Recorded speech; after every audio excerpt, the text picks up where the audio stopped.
درمیان مکمل کر دیا، سارا کے سارا ثواب سے بھر دیا گیا۔ 100 دفعہ لا الہ الا اللہ پڑھ لو تو 100 دفعہ سبحان اللہ، 100 دفعہ الحمدللہ، 100 دفعہ اللہ اکبر، 100 دفعہ لا الہ الا اللہ۔ اچھا، اس کی ترتیب میں بھی کوئی مسئلہ نہیں۔ صحیح مسلم میں ایک حدیث جو میں پہلے بیان کر چکا،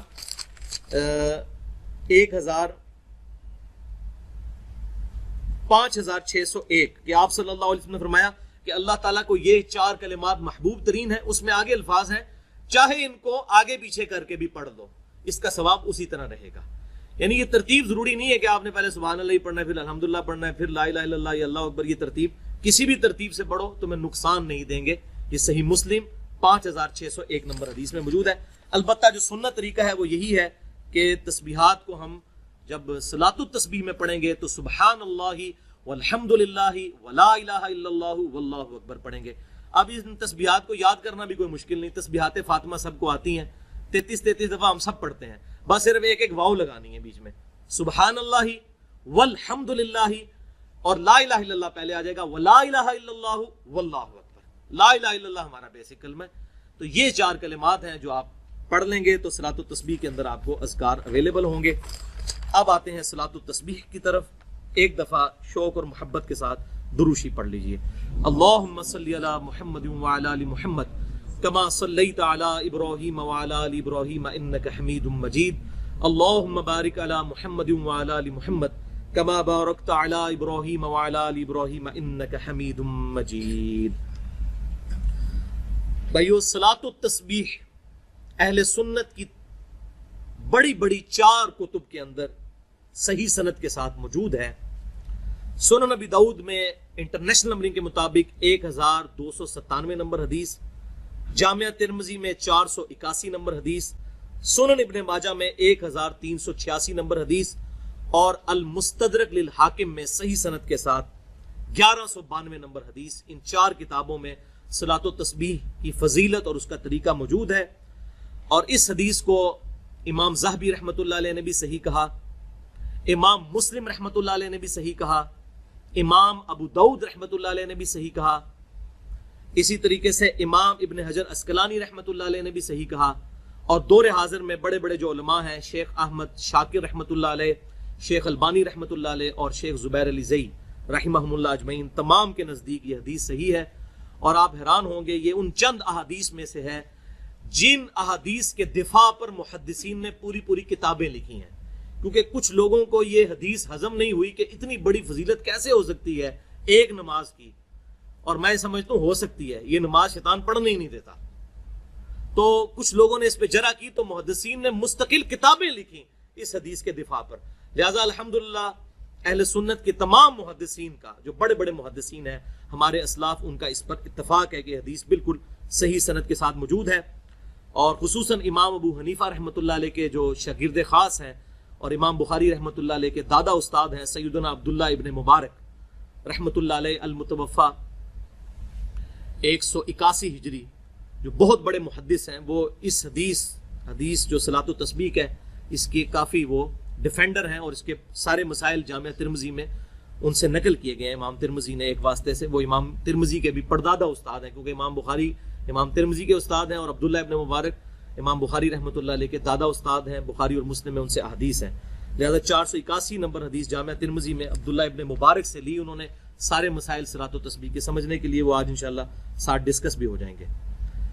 بھائیو، امام کائنات سید الاولین والآخرین شفیع المذنبین رحمۃ للعالمین سیدنا و مولانا امام اعظم محمد رسول اللہ صلی اللہ علیہ وسلم نے اپنے چچا عباس ابن عبد المطلب رضی اللہ تعالی عنہ کو مخاطب کر کر ارشاد فرمایا۔ حدیث کا ریفرنس میں پہلے دے چکا 4 کتابوں سے، اب ورڈ بائی ورڈ، لفظ بائی لفظ میں یہ الفاظ پڑھنے لگا ہوں تاکہ آپ کو اس کا ٹیسٹ بھی فیل ہو۔ آپ صلی اللہ علیہ وسلم نے اپنے چچا سے فرمایا، چچا جان، کیا میں آپ کو کچھ عنایت نہ کروں؟ کیا میں آپ کو کوئی تحفہ پیش نہ کروں؟ کیا میں آپ کو اس عمل کی وجہ سے 10 خصلتوں والا اچھا انسان نہ بنا دوں؟ یہ 10 خصلتیں اس میں آ جائیں گی، جوڑوں کی شکل میں 5 جوڑے آئیں گے اور وہ 10 خصلتیں بن جائیں گی۔ میں گنتا جاتا ہوں۔ تو پھر آپ صلی اللہ علیہ وسلم نے ارشاد فرمایا کہ جب اے چچا جان آپ یہ عمل کر لیں گے تو نمبر 1، اللہ آپ کے اگلے اور پچھلے، نمبر 2 پرانے اور نئے، نمبر 3 جان بوجھ کر کیے یا انجانے میں کیے، نمبر 4 چھوٹے اور بڑے، چھوٹے اور بڑے کبیرہ بھی، اور نمبر 5 چھپے ہوئے اور ظاہر تمام گناہ معاف کر دے گا۔ اب یہ 5 جوڑیاں آئیں اور 10 خصلتیں جو آپ صلی اللہ علیہ وسلم نے ارشاد فرمائی تھی وہ اس میں پوری ہو گئی، الحمدللہ۔ مجھے بتائیں یہ فضیلت آج تک کسی عمل کے لیے سنی؟ صرف 50 منٹ سے 1 گھنٹے کا عمل ہے، اگر آہستہ آہستہ کریں، تھوڑی سپیڈ سے کریں تو 40 منٹ میں۔ اللہ اکبر۔ پھر آپ صلی اللہ علیہ وسلم نے ارشاد فرمایا چچا جان 4 رکعتیں اس طرح ادا کریں نفل نماز کی کہ ہر رکعت میں سورۃ الفاتحہ اور 1 سورت پڑھیں، اور جب آپ قرات سے فارغ ہو جائیں تو قیام کی حالت میں یہ کلمات 15 دفعہ پڑھیں، سبحان اللہ والحمد للہ ولا الہ الا اللہ واللہ اکبر۔ بس یہ ایک جگہ ہے جہاں پر 15 دفعہ پڑھنا ہے، باقی پوری نماز میں 10 دفعہ، قیام میں 15 دفعہ، سورت سے فارغ ہونے کے بعد رکوع میں جانے سے پہلے۔ پھر آپ رکوع میں جائیں اور رکوع میں انہی کلمات کو 10 مرتبہ دہرائیں، پھر رکوع سے اٹھ جائیں اور 10 بار یہی کلمات پڑھیں، پھر سجدے میں جائیں اور ان کلمات کو 10 دفعہ پڑھیں، پھر سجدے سے سر اٹھائیں، یعنی دونوں سجدوں کے درمیان جو جلسہ ہے اس میں 10 مرتبہ پڑھیں، پھر دوسرے سجدے میں جائیں اور اس میں 10 مرتبہ اس تسبیح کو پڑھیں، پھر سجدے سے سر اٹھائیں اور قیام میں جانے سے پہلے یعنی جلسہ استراحت کے اندر دوسرے سجدے کے بعد پھر بیٹھ جائیں، جو ہم بیٹھتے ہیں، لیکن عام نمازوں میں اس میں کچھ تسبیحات نہیں پڑھی جاتی، لیکن صلاۃ و تسبیح میں اس دوسرے جلسہ استراحت میں یہ 10 دفعہ پڑھیں گے، تو یہ کل ایک رکعت میں 75 مرتبہ ہو جائیں گے۔ اس طرح ان 4 رکعتوں میں یہ عمل دہرائیں تو کتنا ہو گیا؟ 75 ضرب 4 300 مرتبہ یہ عمل ہو جائیں گے۔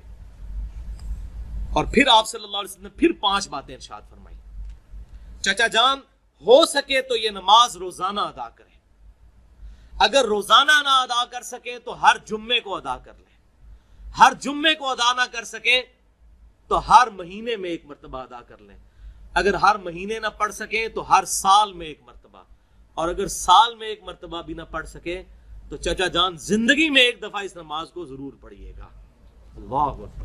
آپ اندازہ کریں، آپ صلی اللہ علیہ وسلم کی ذرا ترغیب کا انداز دیکھیں، روزانہ نمبر 1، نمبر 2 نہیں پڑھ سکتے تو جمعے کے جمعے، نمبر 3 مہینے کے مہینے، نمبر 4 سال میں 1 مرتبہ۔ اب رمضان شریف کا مہینہ ہے، اس میں تو ہمیں توفیق ہو جانی چاہیے، سال میں 1 مرتبہ، اس کیٹیگری میں تو ہم فعال کر ہی جائیں کہ سال میں 1 دفعہ، یا رمضان کے ہر جمعے میں پڑھ لیں، سال میں 1 دفعہ، نہیں تو کہا کہ زندگی میں چچا 1 دفعہ نماز یہ ضرور پڑھ لینا۔ کیا انداز ہے ترغیب کا، الحمدللہ۔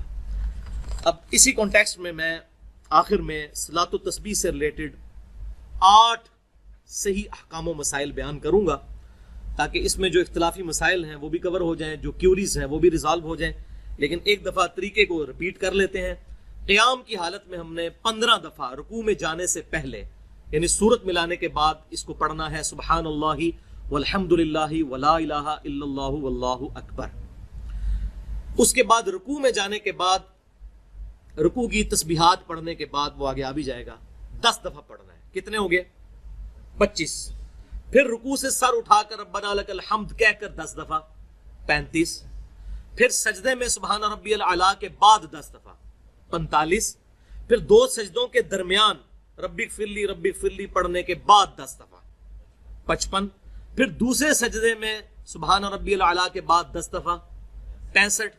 پھر دوسرے سجدے سے سر اٹھا کر پھر بیٹھ جاتے ہیں جلسہ اس طرح، جس کا بخاری میں حکم ہے 6251 نمبر حدیث میں۔ تو یہ ہو جائیں گے پھر 75 مرتبہ، جب ادھر بھی 10 دفعہ پڑھ لیں گے تو ایک رکعت میں 75 مرتبہ اور 4 رکعتوں میں